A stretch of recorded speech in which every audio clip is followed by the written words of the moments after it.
Hey guys, this is Tay and Mar, and we operate an 8-figure e-commerce business. Today we're going to share how we grew our Amazon FBA business from 0 to 9 million annually in just 3 years. And in year 4, we're projected to do over 12 million. So we wanted to share this with you guys because when we first started, there wasn't a lot of quality material to learn how to operate and scale this business. Yeah, we did purchase 2 to 3 courses, but it was just a basic roadmap on how to get started. But that was enough for us. And a lot of our growth came from failing fast and failing forward. So hopefully today, with some of the lessons we share with you in our story today and moving forward on this channel, we could help sellers that were in our position 2 to 3 years ago scale faster than we did, and hopefully inspire new potential sellers to get started. So before we get started on how the past 4 years have been, we're just gonna give you some backstory of what got us into the business. So for me personally, back in 2020, COVID hit and I was working a city job, which was very difficult. It was 70 to 80 hour weeks sometimes. And one of the toughest parts was for me to make more money at that job, I had to work overtime. So it's always gonna be a bad equation when you're trading time for money.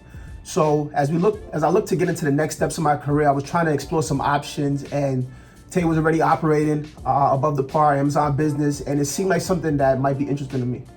Yeah, as for me, I first was introduced to selling on Amazon with Shofi, our other partner. We're all friends, now business partners.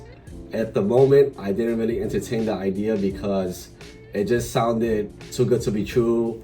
Making money on Amazon, just like everyone else, I was skeptical about, the idea of selling on Amazon, so I didn't entertain it at the moment. Fast forward a year later, I wasn't too happy at my job. I feel like I wasn't meeting my potential. And the idea of selling on Amazon came up again with Shofi. I'm like, you know what? Let me go do my research and see if this is worth it. So for the next few weeks, I, just focused on consuming content on YouTube, listen to podcasts when I'm driving, falling asleep, and just DMing every single person in the space that's successful. I double texted, triple texted, quadruple texted until I got a response, and I became a believer. Then we got started. It was a very challenging but liberating year for me because I'm transitioning from a job into doing Amazon full time. It was very scary as a first year entrepreneur. So we started in the basement. That's when Stomar joined me. We started in the basement and it was just grind mode. We were there for 12, 13, 14 hours a day. We tried selling books. We failed. We tried brand direct, we failed. We had multi-million-dollar brands come into the basement and we were pitching to them. That failed. We tried it all in the basement. We prepped and packed in the basement. So we were really in the mud in the basement. It wasn't a bad experience. We learned a lot and we did fail forward. Eventually, we got it right and we seen the sales coming in. There was a proof of concept. And then the pandemic hit in 2020 and our sales skyrocketed. Unfortunately, I wish it was under different circumstances, but when life gives you lemons, right? So we were grinding, we were working, and then we grew out of the spot because of the pandemic. Our sales were growing, and we took a leap of faith. We moved into a 20,000 square foot warehouse. We're still in this warehouse. That was June of 2020. Yeah. We moved into the warehouse, and that was exciting times to say the least. We were just grinding, like Tay said. I'm talking about we pulled our prepping back from a 3PL, third-party logistics, into doing it ourselves, which we'll get into in a bit. But we set up our offices here almost like a co-working, co-living space. So we were working late. There were 2 a.m. nights where we were mislabeling products, getting the warehouse ready, getting shipments ready, sleeping over, getting our emails ready for supplies for the next day. It was just, it was a grind time. It was really grind time for us to grow and scale a business and see what we were capable of. At that time, I was still working my regular job, so it was just the juggle between the two, but it became very fruitful, and you really start to find out what you're capable of when you start pushing yourself in that nature. Yeah, it was a very exciting, challenging, and difficult year for us. We had a lot of mistakes. I think I lost like 20 pounds that year. It was very stressful. As Tomorrow was saying, we moved into a warehouse, and one of the key takeaways is for everyone out there who wants to scale, be very careful of when you move into your own warehouse. It's a whole different business and it's a whole different monster. that we didn't see coming. We spent a lot more time in that warehouse than we wanted to. We obviously had supplier relationships foster, suppliers to go meet, yet we had to spend that time in the warehouse to scale our business. But we learned a lot. It helped us grow as individuals, mentally, spiritually, physically, and now we're here. I still can't believe we're selling on Amazon and making money. Yeah, just to put some numbers on it, in June 2020, when we left the basement, we still kept the basement when we moved out to the warehouse, we were at 170,000 in sales. By the end of 2020, we ended that year with 850,000 in sales. So it was tremendous growth, just that move. We really turned it into not just a workspace, but really a co-learning space. We were reading books together, listening to podcasts together, YouTube videos together. It was really us trying to grow, not only as Amazon sellers, but as entrepreneurs and individuals as well. So it was very fruitful times, to say the least. Exactly. I think that year I read more books than I did in the previous 10 years. It was like an entire paradigm shift. You're learning how to be a leader, entrepreneur. You're learning how to grow a team, but it was difficult, challenging, but yet it was a great year because there was a lot of growth involved. Moving on to 2021, that was definitely the year of scaling and growing. Just to kind of put the numbers at the forefront, we ended that year at 3.8 million. So, 5x pretty much what we did the previous year, which was, caught us by surprise too, to say the least. But that's when we started getting away from some of our previous business models, like the private label, only monthly promo list. We started moving into more replenishable items. We think of every product on Amazon as a new stream of income. You want something, or at least we wanted something that we could purchase on a monthly or every 2 months on a consistent basis, and it would generate income for us on that basis. So private label was a lot more difficult because you needed advertising cores, you need a lot of test products, and sometimes suppliers wanted you to place these large orders that would take up 4 to 5 months of capital, which was a lot more difficult. We kind of landed on wholesale because of how quickly you could turn over the cash flow and reduce your risk, because you didn't need to put that much capital into a product for you to now test it and start generating profit on that money. Yeah, that's the year, like Samar said, we started focusing on replenishable items. Just to give you a story, we used to drive out to Brooklyn and pick up products from a supplier. We used to pack it in our trunk. We wouldn't do that today, but we used to put it in our trunk and we used to put it up FBM. That means we used to ship it directly from our warehouse. So the drive from Brooklyn to Long Island, our warehouse, was about 1 hour, 20 minutes. By the time we got to the warehouse, everything sold out. So that was a great year for us, but in terms of, we had great growth that year, and the reason for that is we grew as individuals, as business owners and entrepreneurs. Our growth reflected the business. I think that year we changed as, individuals. Our mindset changed, and the great thing about it is us as partners, we were all on the same page and we had the same vision and work ethic. So it's very important who you bring onto that bus also. Your team members, do not start driving the bus until you know you have the right people on the bus. Yeah, absolutely.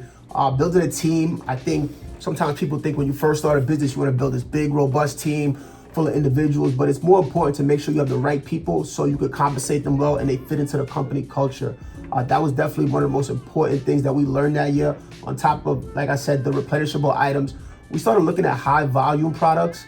Just to piggyback on Tay's story, that product we were picking up, we were going multiple times a week to that location, being able to put, $30,000, $40,000 orders. Like you said, it was selling out before we even got back to our warehouse. So we were turning cash really quickly. I still remember there was a Chase Bank right next to the location. Yeah. And the amount of times we were going there and pull out these large sums of money, I think they were looking at us a little funny at that time, but everything worked out really well. And we still have that supplier in our chain even this day. Yeah, and those relationships really helped us grow. Just going out and meeting these suppliers, going out to dinner, and it's at the end of the day, it's Amazon, you're behind the keyboard, but it's a relationship business, right? I don't think no one really stresses that enough, especially in the wholesale Amazon space. Everyone thinks you're behind the computer, but really the growth happens when you're fostering these relationships with the suppliers.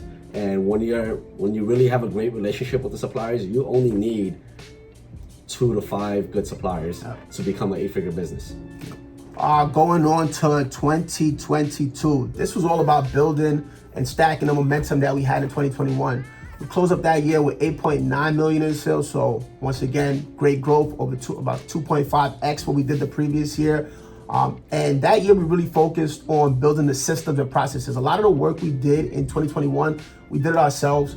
And that's also not how you build a business, because then you are the main cog in the business. So it becomes difficult for you to scale a business with you just operating everything. So we started bringing on new people in the warehouse and on the buying side of the equation, which helped us kind of take a step back from the business. The next thing that we really focused on in 2022 is mentorship. We aligned ourselves with people who operated businesses, 10x, 15 to 10x to 20x our current business model. So it really helped us not just only see their operations, but also the mental runway to see that this is capable. Some of our mentors were doing 75 to 100 million on Amazon, and that kind of let us know that it was possible. Again, the growth just goes back to learning, and I know it's easier to stop when you see that 7-figure mark and people slow down, but you have to keep going, keep learning, and keep growing. And that mentorship did really help us. We seeked out individuals that are doing better than us so we could learn from them, because they already made the mistakes, they already spent the money.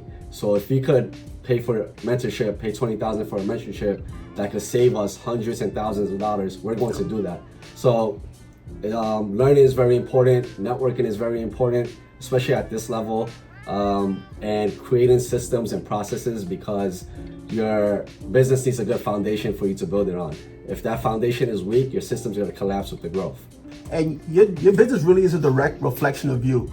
The more that you invest in yourself, not only monetarily, but just in terms of your mental capacity, what you're taking in on a day-to-day basis, making sure that you're listening to the right podcasts and taking the right material on social media, aligning yourself with the right people. As you grow, you'll see that reflect directly in your business. And we continue to follow that and abide by that to this day.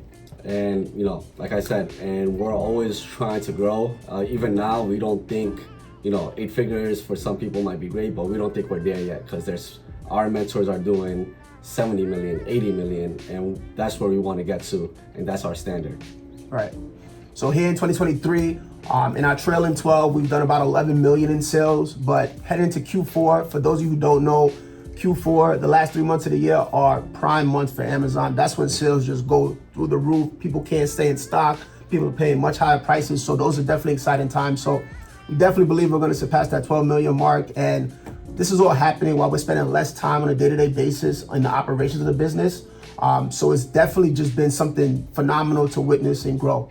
Exactly. And 2023, we hired buyers, we're growing a team, we're going into that leadership role where we're managing people and not the business no more. So the people that we hired are managing the business, and that's why we're spending less time on our business.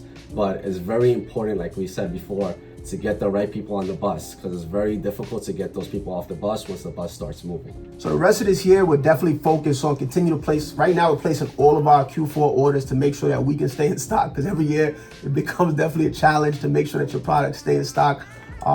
Fulfillment centers at Amazon get filled up pretty quickly, so you want to be first in, so your inventory doesn't get held up in your lot or at your warehouse or stuff of that nature. So while we focus on continuing to scale up our sales, next thing we're going to be focusing on is providing you guys with more and more value. We're going to be dropping a lot of content to help you grow and scale your business. If you have any questions, always feel free to reach out to us in the comments, subscribe, hit that notification bell, reach out to us on Instagram. You can schedule calls with us, but we're going to be keeping you guys in the loop and helping you grow and scale your business. So anything you need, we're here to help. Exactly. And we stayed away from making content for 3 years because we were focused on our business. Yeah. And our business is still our primary goal, to grow our business. But we feel like we have a lot to give. We learned a lot through our failures, and I'm pretty sure we could help a lot of people. And one key takeaway for anyone who's starting this is don't stop, right? The difference between a successful seller and a non-successful seller is that successful seller never stopped, right? They hit the roadblocks, they kept finding suppliers, calling suppliers. We reached out to over 1,000 suppliers just to get 4. Just to get 4. We had to reach over 1,000 suppliers. So it's a volume game, right? Just keep that in mind and don't stop. Don't burn yourself out, but don't stop, and you're gonna reach success. It's very saturated at the bottom, but that's not the case at the top. We're at the point where we have so many products that we can't even purchase them all. Yeah, so do not stop. Yep. The more you refine the systems you're gonna just get more and more products in your inventory. It's gonna be way too much volume for you to even handle. But that's what it's all about: growing and scaling, keep it consistent, making sure that you're operating a correct business and being able to grow with your team. If you guys have any questions, we'll be happy to answer them. You can find us on Instagram, Above the Par, our YouTube, Above the Par, our TikTok, Above the Par. And, like we said, we're still focused on our business, but we have plenty of time for you guys if you guys have any questions. And lastly, we're going to be giving out a free e-commerce course for anyone looking to get started. So please reach out to us if you want access to that.